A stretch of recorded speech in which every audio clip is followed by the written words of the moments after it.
अच्छा भाई, अब तक हम आपको बता चुके हैं कि एक चार्ज अगर हिल रहा हो तो उसके इर्द गिर्द मैग्नेटिक फील्ड होती है, और जाहिर है चार्ज अगर फ्लो कर रहा हो, मतलब चार्ज का बहाव हो, चार्ज का रेला हो, तो वो करंट होता है। तो अगर आपके पास एक वायर है जिसमें से करंट जा रहा है, एक तार में से अगर करंट जा रहा है, तो जाहिर है इसके गिर्द भी मैग्नेटिक फील्ड होना चाहिए। तो इसके गिर्द जो मैग्नेटिक फील्ड बनती है वो दरअसल एक दायरे की शक्ल में होती है। यानी अगर इस साइड से आप देखें तो मैग्नेटिक फील्ड आपकी तरफ आ रही है, और अगर इस साइड पे देखें तो मैग्नेटिक फील्ड आपसे दूर जा रही है। गोया बाईं जानिब फील्ड ऐसी है, दाईं जानिब फील्ड कुछ यूं बनती है। तो अब ये कैसे पता लगे भाई कि फील्ड किस तरफ है, यानी यूं आ रही है या यूं जा रही है? तो इसके लिए हम इस्तेमाल करते हैं राइट हैंड ग्रिप रूल, यानी इस्तेमाल वही दायां हाथ होगा, क्योंकि जाहिर है मैग्नेटिक फील्ड की ही बात हो रही है ना, तो दायां हाथ इस्तेमाल होगा।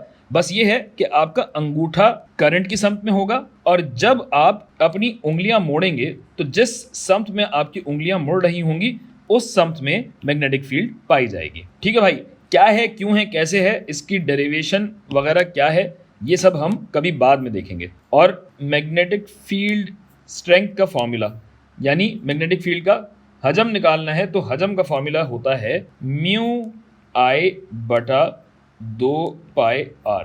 अब आप बोलेंगे म्यू क्या है?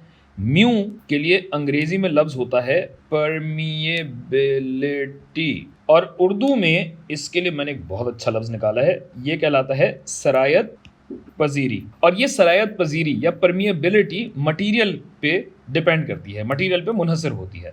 हवा की बात करें तो हवा में मैग्नेटिक फील्ड अलग तरीके से सरायत करेगी, लोहे की बात करें तो उसमें मैग्नेटिक फील्ड अलग तरीके से सरायत करेगी, पानी की बात करें तो उसमें अलग तरीके से सरायत करेगी। गोया ये म्यू मटेरियल की खुसूसियत है, प्रॉपर्टी है।